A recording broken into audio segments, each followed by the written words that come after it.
There are few things that could be causing your Facebook Messenger not to work.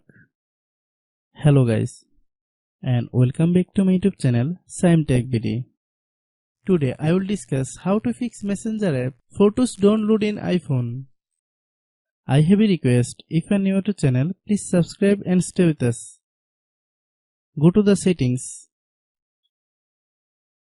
tap on General, click iPhone storage,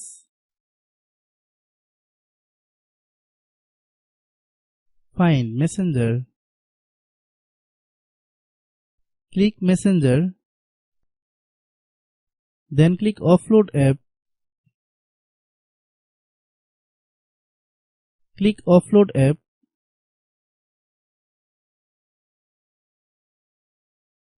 then click Reinstall app. Wait for a while, the process will take 5 to 10 minutes to complete.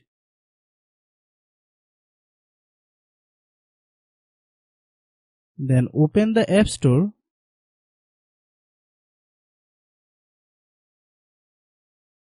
Click search bar, then type Messenger. Click Messenger. If you get any update, please update.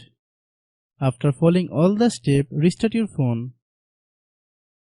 I have a request, if you are new to channel, please subscribe and stay with us. By watching my tutorial for more tech videos, you can subscribe.